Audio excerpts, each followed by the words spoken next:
Today we're talking about 10 watch rules that are not created equal. Some of these rules you can bend them, you can even break them under the right conditions.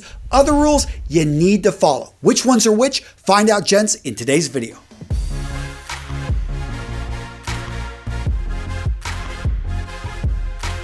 Rule number 1, wear your watch on the non-dominant hand. So if you're right-handed, you'd wear your watch on the left hand. What do you think? Should you follow this rule? In my opinion, you don't have to. You can easily break this rule. Now, one of the reasons that rule is there is simply when you look at the pushers, you look at the crown, you look at basically the way the watches are built. Oftentimes they're made to be worn on the left hand. Most people are going to be right-handed, therefore that's why they're worn on the left hand. But you can choose to wear it on the right hand, wear it where you feel comfortable. Rule number 2, skip the bling. Agree, disagree, what do you think?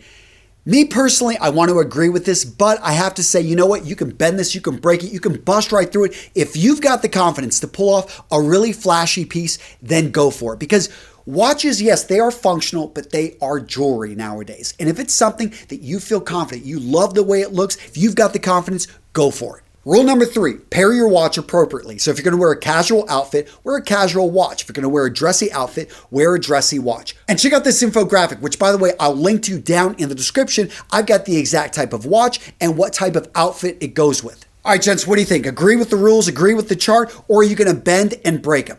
When it comes down to it, these are not rules. They're guidelines. So I think that you can bend them and break them if you know what you're doing. Because if you have an heirloom piece, you can wear that with pretty much anything. And yes, with black tie, you're not supposed to wear a watch, but many men do because they choose. Actually, I just enjoy it. This watch means something to me. And to further illustrate this, look at the outfit I'm wearing right here. A nice suit, and the watch I'm wearing is a G-Shock. Yes, this is a G-Shock with a suit. You can pull it off. This G-Shock right here, this is their MTG series. If you haven't seen it, beautiful watches. I'm linking to them down in the description. Now, G-Shock is the paid sponsor of today's video. And would you like to see this watch in a bit more detail? Let's do it. All right, gents, I'm going all professional on you. I'm going with the white gloves, and this is the G-Shock MTG B1000-1A. 200 meters of water resistance, shock resistance. In addition, it's got the dual dial world time, a full auto super illuminator LED light, stopwatch, countdown timer, daily alarm, and a full auto calendar. And let's talk about this G-Shock's tough solar technology.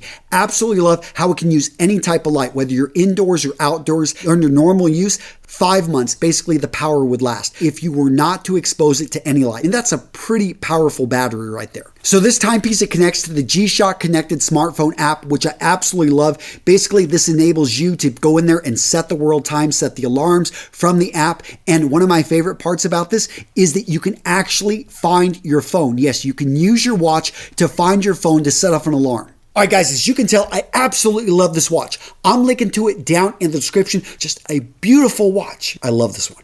So the next rule, don't wear a watch that's too tight or too loose. What do you think? Agree, disagree? And I am going to agree on this one because when you wear a watch that's too tight, you can hurt your hand. When you wear it that's too loose, it's going to go up and down, and this is not good for the watch. It's more likely to break the band, and in the case of a mechanical watch, it can actually lead to failure in the mechanisms. The next rule, when you're speaking with somebody, don't check your watch. Agree, disagree.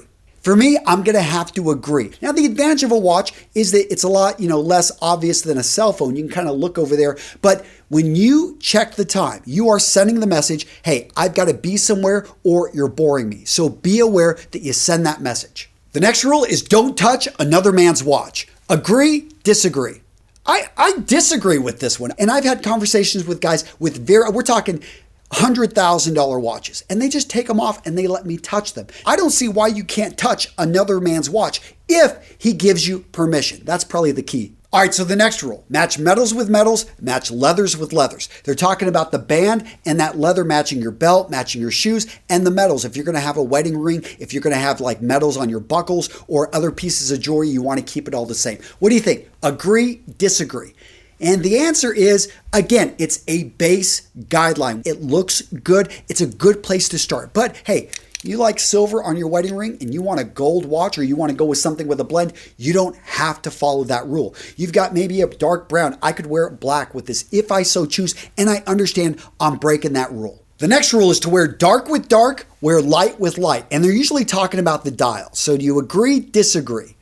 And my answer is, I don't know where this rule came from, but I don't like it. And it's not something I would follow. I like to coordinate my watches with my outfits, and it's just something that I don't think you have to follow this one at all.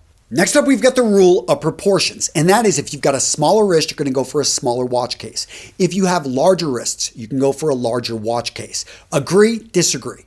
And I'm going to, in general, agree with this one, but I do think you can bend and break this rule. Some watches, many guys will think, look better on them than others because of the size. But there are particular watch brands, G-Shock being one of them, which you can wear a huge watch and it looks great. This watch right here, I have to admit, I was surprised, and it really comes down where the placement of the lugs and the overall design of this. The key is if you find a brand that suits you, that works with you, you can bend, you can break this rule. So this next rule is do not wear the same watch every day. Agree, disagree, and I've got to agree with this one because who can stop at one watch? Once you get into this obsession, all of a sudden you just start collecting them. And that's not so much a rule. I think this is just something that happens to you when you start getting into watches. All right, Jen, so I want to hear from you down in the comments. Did we see eye to eye? Do you agree or do you disagree with some of my opinions? I want to hear from you. And if you like this video, click on that like button. If you're new to Real Men, Real Style, click on that subscribe button. I want to make sure that you get my latest videos. So make sure you hit that notification bell as well. And guys, I've got 2 more videos coming here with G-Shock. And if you've got some ideas, I want to hear from you. So let me know in the comments what you would like to see. I know some people have suggested I run over one of these with my truck, which I am open to. But guys, I want to hear from you guys down in the comments, and go check out G-Shock. I'm linking to their MTG series down in the description. Just a beautiful watch. I really like this watch. And that's it. Take care. I will see you in the next video.